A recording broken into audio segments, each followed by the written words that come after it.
Operation சிந்தூரை நடத்திய பெண் சிங்கங்கள் சோஃபியா குரேஷி, வியோமிகா சிங்குக்கு மிரட்டலா? கண்காணிப்பில் ராணுவ உளவுத்துறை. வணக்கம் நண்பர்களே. சோஃபியா குரேஷி, வியோமிகா சிங் ஆகிய இருவரும் இந்திய ராணுவம் நடத்திய ஆபரேஷன் சிந்தூரை வழிநடத்தியவர்கள். இந்த இரண்டு பெண் சிங்கங்களில் ஒருவர் கப்பற்படையைச் சேர்ந்த கர்னல் சோஃபியா குரேஷி, இன்னொருவர் விமானப்படையைச் சேர்ந்த விங் கமாண்டர் வியோமிகா சிங். இவர்களை முன்னிறுத்தி அந்த ஆபரேஷனை பிரதமர் மோடி நடத்தியதன் பின்னணி காரணம் என்னவென்றால், ஜம்மு காஷ்மீர் பஹல்காமில் இந்து ஆண்களை குறிவைத்து தீவிரவாதிகள் துப்பாக்கி சூடு நடத்தினார்கள். அதன் காரணமாகவே அதில் உயிரிழந்த ஆண்களின் மனைவிகள் தங்களது நெற்றி திலகத்தை அழித்து விட்டார்கள். அதனால்தான் அந்த ஆபரேஷனுக்கு ஆபரேஷன் சிந்தூர் என்று பெயர் வைத்தார் பிரதமர் மோடி.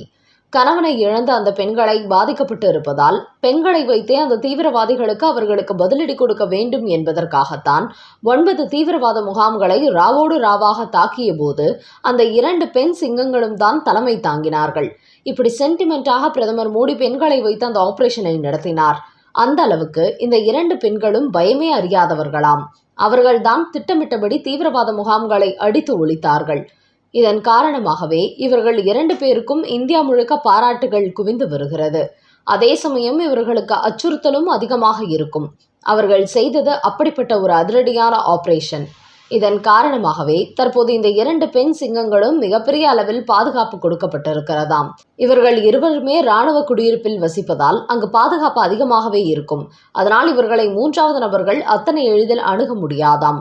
அதோடு தற்போது இவர்களின் வெளிப்பயணங்களையும் ரகசியமாக வைக்கப்பட்டிருப்பதோடு இவர்கள் எங்கு செல்ல வேண்டுமென்றாலும் அதை இராணுவ தலைமை அலுவலகம்தான் முடிவெடுக்குமாம்.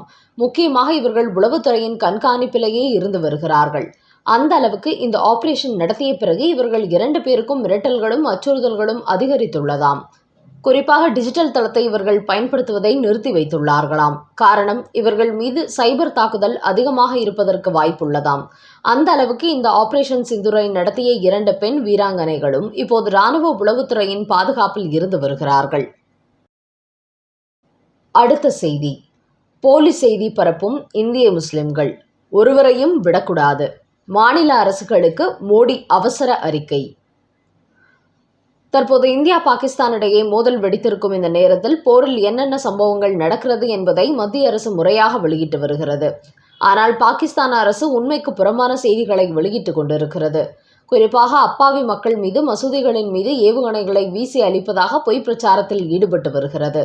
அதோடு இந்தியாவின் ஆபரேஷன் சிந்தூர் நடைபெற்ற போது பயன்படுத்தப்பட்ட விமானத்தை பாகிஸ்தான் வீரர்கள் சுட்டு வீழ்த்தியதாகவும் ஒரு பொய் செய்தி பரப்பி வருகிறார்கள்.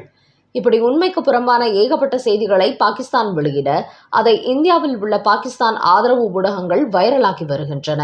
இதுபோன்ற செய்திகளை பாகிஸ்தானில் உள்ள ஊடகங்கள் வெளியிட்டதும் இவர்கள் தங்கள் சார்பில் இன்னும் பெரிய அளவில் பரப்புகிறார்கள். இந்த விஷயத்தை பிரதமர் மோடியின் கவனத்திற்கு கொண்டு சென்றதை அடுத்து தற்போது இந்தியாவில் உள்ள அனைத்து மாநில அரசுகளுக்கும் அவர் ஒரு அவசர உத்தரவு போட்டுள்ளார். அதில் இந்தியா பாகிஸ்தான் மீது நடத்திய ஆபரேஷனில் இந்தியாவில் இருந்து கொண்டே சிலர் விமர்சனம் செய்து வருகிறார்கள். அதை திரித்து தவறான கோணத்தில் மக்கள் மத்தியில் பரப்புகிறார்கள். குறிப்பாக இந்தியாவுக்கு எதிரான ஒரு செய்தியை பாகிஸ்தான் சமூக ஊடகங்கள் வெளியிட்டால் உடனே இந்தியாவில் இருக்கும் நபர்கள் அந்த செய்தியை பெரிய அளவில் வைரலாக்குகிறார்கள். அதனால் இதுபோன்று பொய்யான செய்திகளை வெளியிடும் சமூக ஊடக கணக்குகளை, பாகிஸ்தானுடன் தொடர்புடைய அக்கவுண்டுகளை உடனடியாக பிளாக் செய்ய வேண்டும் என்று இந்தியாவில் உள்ள அனைத்து மாநில முதலமைச்சர்களுக்கும் அவசர உத்தரவு போடப்பட்டுள்ளது. அது மட்டுமின்றி அதுபோன்ற செய்திகளை பரப்பியது யார், அவர்களின் பின்னணி என்ன என்பதையும் அறிந்து அது குறித்த தகவலை மத்திய அரசுக்கு தெரியப்படுத்த வேண்டும். அவர்கள் இந்தியாவை சேர்ந்தவர்களா இல்லை பாகிஸ்தானியர்களா என்பதை உறுதிப்படுத்திக் கொள்ள வேண்டும்.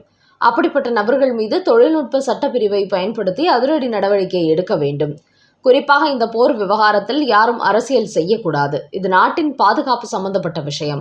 அதனால் அனைவருமே ஒன்றிணைந்து செயல்பட வேண்டும் என்றும் பிரதமர் மோடி கேட்டுக்கொண்டுள்ளார்.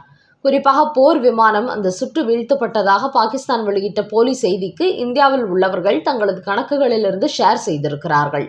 அதேபோல் இந்திய வீரர்களை பாகிஸ்தான் இராணுவத்தினர் கைது செய்திருப்பதாக ஒரு பொய்யான செய்தியை பரப்புகிறார்கள். ஆனால் இது எல்லாமே கடந்த 2021ஆம் ஆண்டு நடந்த சம்பவத்தில் எடுக்கப்பட்ட புகைப்படங்கள். இப்படி கடந்த காலங்களில் நடந்த சம்பவங்களின் புகைப்படங்களை தற்போது வெளியிட்டு தேவையே இல்லாத குழப்பங்களை ஏற்படுத்துகிறார்கள்.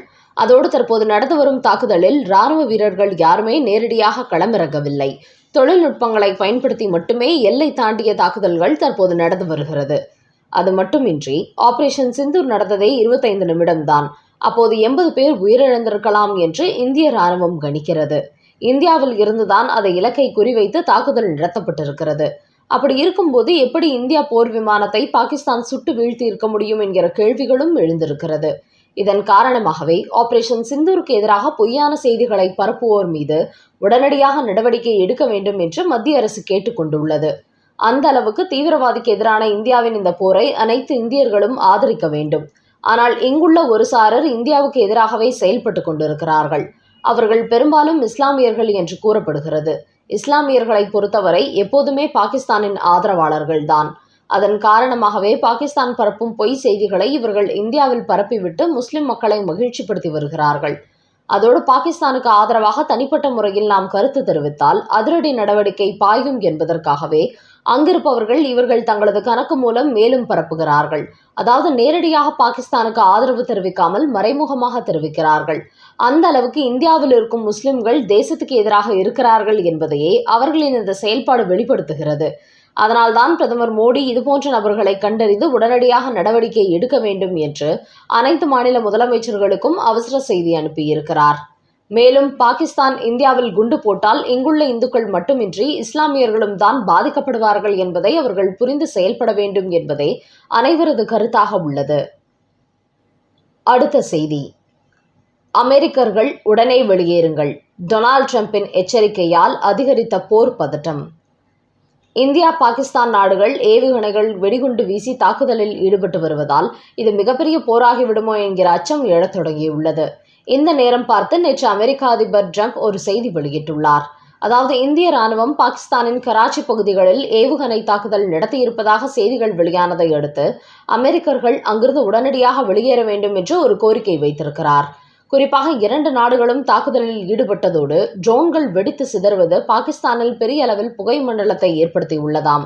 இதன் காரணமாகவே இந்த போர் நாளுக்கு நாள் அதிகரிக்கும் என்பதை புரிந்து கொண்ட அமெரிக்க அதிபர் பாகிஸ்தானின் கராச்சியில் உள்ள அமெரிக்கர்கள் மட்டுமின்றி நாகூரில் உள்ள அனைத்து அமெரிக்க தூதரக ஊழியர்களும் பாதுகாப்பான இடத்திற்கு செல்லுமாறு உத்தரவு போட்டுள்ளார். குறிப்பாக விமான நிலைய பகுதியில் வசிப்பவர்கள் அங்கிருந்து வெளியேறுமாறு கூறியிருக்கிறார். இப்படி அமெரிக்க அதிபர் ஒரு செய்தி வெளியிட்டிருப்பது உலக அளவில் கவனம் பெற்றுள்ளது. குறிப்பாக இந்த முறை இந்திய படைகள் பாகிஸ்தானுக்குள் புகுந்து அடிப்பார்கள். அதனால் இது பெரிய போராக வெடிக்க வாய்ப்பிருக்கிறது என்பதனால்தான் இப்படி ஒரு தகவல் வெளியிட்டுள்ளார். அவரது இந்த கருத்தை போருக்கான தொடக்கமாகவே உலக நாடுகள் கவனித்து பார்க்கின்றன. ஆனால் இந்த நேரத்தில் இந்தியா பாகிஸ்தான் நாடுகள் அறிவிக்கப்படாத போரை தொடங்கி இருப்பதால் உடனடியாக இந்த தாக்குதலை நிறுத்த வேண்டும் என்று பாகிஸ்தானுக்கு அமெரிக்கா வலியுறுத்தியுள்ளது. அவர்கள் வெளியிட்டுள்ள செய்தியில் பாகிஸ்தான் இந்தியாவில் உள்ள ஜம்மு காஷ்மீர், ராஜஸ்தான் போன்ற மாநிலங்களில் மின்சாரத்தை துண்டித்துள்ளது. இது மக்கள் மத்தியில் போர் பதற்றத்தை அதிகரித்திருக்கிறது. அதோடு 2 நாடுகளிடத்திலும் அணு ஆயுதங்கள் உள்ளன. எனவே இதுபோன்ற செயல்பாடுகள் போரை தூண்டும் செயலாக மாறிவிடும் என்று சொல்லி பாகிஸ்தானின் செயல்பாட்டை நிறுத்துமாறு அமெரிக்கா கேட்டுக்கொண்டுள்ளது. அரபிக்கடலில் இருந்து பாகிஸ்தானுக்கு குறிவைக்கும் இந்தியாவின் INS விக்ரம் போர்க்கப்பல். ஜம்மு காஷ்மீர் தாக்குதலை தொடர்ந்து பாகிஸ்தான் மீது இந்தியா ஆபரேஷன் சிந்தூரை நடத்தியது. இதில் 9 தீவிரவாத முகாம்கள் தரைமட்டமாக்கப்பட்டதோடு 80க்கும் மேற்பட்ட தீவிரவாதிகள் கொல்லப்பட்டார்கள். இந்த நிலையில் நேற்றிலிருந்து இந்தியா பாகிஸ்தான் இடையே தொடர்ந்து தாக்குதல் நடைபெற்று வருகிறது. கடலோர மாவட்டங்களை உசார்படுத்தியுள்ள இந்தியா பாகிஸ்தானிலிருந்து இந்தியாவை நோக்கி வரும் ஏவுகணைகளை தடுத்து நிறுத்த ஆங்காங்கே ட்ரோன்களை நிறுத்தி வைத்திருக்கிறது. இதன் காரணமாக ஏவுகணைகள் நடு வானத்திலேயே தடுத்து நிறுத்தப்பட்டு அழிக்கப்பட்டு வருகின்றன. இந்த நிலையில் நேற்று பாகிஸ்தானின் கராச்சி துறைமுகத்தின் மீது இந்திய கடற்படை INS விக்ரம் போர்க்கப்பல் மூலம் தாக்குதல் நடத்தியது. இதில் கராச்சியில் மிக பெரிய அளவில் சேதம் ஏற்பட்டது. இந்த நிலையில் அடுத்தபடியாக மேலும் பாகிஸ்தானின் முக்கிய இலக்குகளை குறிவைத்து இந்திய கடற்படை கப்பல்கள் களம் இறக்கப்பட்டுள்ளன. இதற்காக அரபிக்கடலில் இந்தியாவின் போர்க்கப்பல்கள் தயார் நிலையில் உள்ளன. தற்போது பாகிஸ்தானில் எந்தெந்த பகுதிகளை குறிவைத்து தகர்க்கலாம் என்று ஆலோசனைகள் மேற்கொள்ளப்பட்டு வருகிறதாம்.